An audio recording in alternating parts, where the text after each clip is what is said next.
Shalom, bien-aimés dans le Seigneur. Nous sommes heureux et contents de nous retrouver encore une fois sur notre chaîne La Croix Ma Vie. Soyez le bienvenu, vous dont c'est la première. Nous vous prions de vous abonner, de laisser un pouce en l'air et de commenter. Surtout, n'oubliez pas d'activer la petite cloche pour être au parfum de notre très prochaine vidéo. Installez-vous confortablement pour qu'ensemble, nous puissions par la grâce de Dieu comprendre la bonne attitude, la véritable attitude qui nous ouvre le secret du vrai bonheur. Quelles sont les attitudes que nous avons besoin d'avoir afin d'expérimenter le vrai bonheur? Vous savez, la question du bonheur, c'est une question qui ne laisse personne indifférent.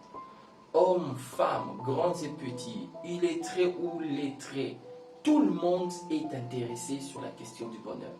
Mais je voudrais, par la grâce du Saint-Esprit, au moyen des Écritures, nous proposer une perspective qui va nous conduire à apprécier et à expérimenter le vrai bonheur. Parce qu'il existe un faux et un vrai bonheur.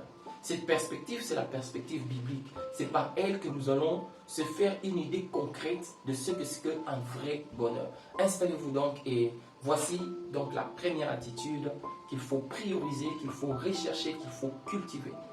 Cette première attitude, c'est la gratitude. Le fondement même du bonheur, la gratitude. La gratitude est une attitude puissante qui ouvre la porte au véritable bonheur. La puissance de la gratitude, c'est quoi? La puissance de la gratitude, c'est le fait d'apprécier ce que l'on a, pas ce que l'on avait ou ce que l'on aura, mais ce que l'on a aujourd'hui et maintenant. Et il y a un homme dans la Bible qui a découvert ces secrets.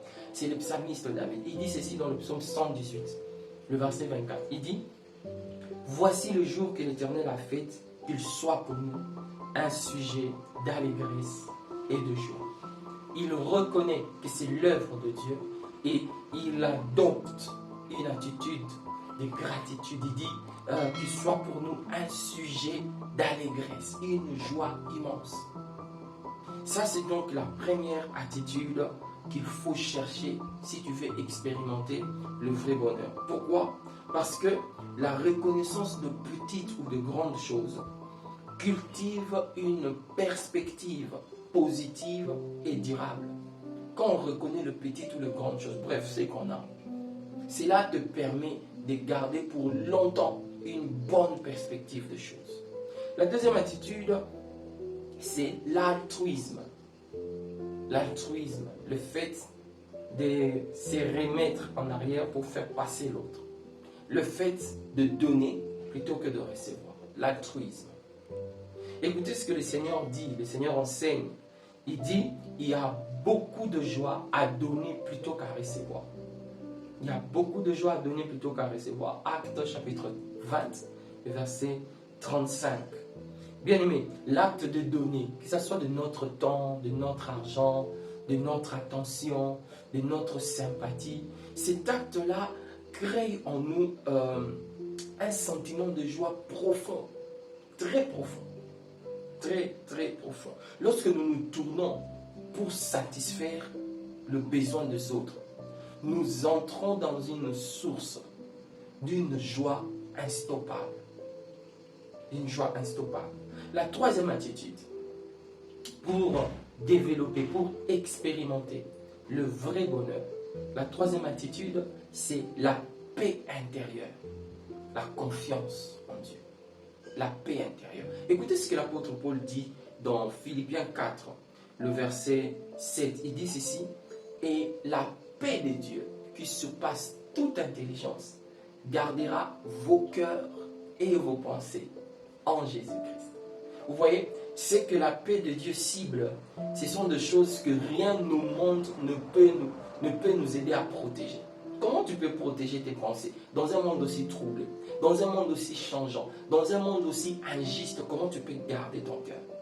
Or, seuls ceux qui se confient en l'Éternel, ils retrouvent leur cœur dans la joie, dans la paix, ainsi que leurs pensées. Parce qu'ils se confient au Seigneur Jésus-Christ. Bien-aimés, lorsque nous confions nos soucis à Dieu et trouvons la paix intérieure en lui, nous expérimentons une forme de bonheur que rien ne peut offrir. Que rien ne peut offrir. La troisième attitude qu'il faut développer, c'est la confiance en Dieu. Le calme, la paix intérieure. Quoi qu'il advienne, tu sais te dire, Dieu est en contrôle et moi je reste tranquille. Voilà la quatrième attitude qui nous permet d'expérimenter le vrai bonheur. La quatrième attitude, c'est le contentement. C'est satisfaire de l'essentiel. C'est ça le contentement. Lorsque tu es satisfait de l'essentiel, qui peut te voler cette joie? Qui peut te voler ce bonheur? Absolument rien ni personne.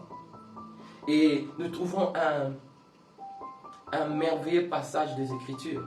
C'est toujours l'apôtre Paul qui parle dans Philippiens chapitre 4, le verset 11 et 12. Je vais lire cela. Il dit ceci: car j'ai appris à être content dans l'état où je suis.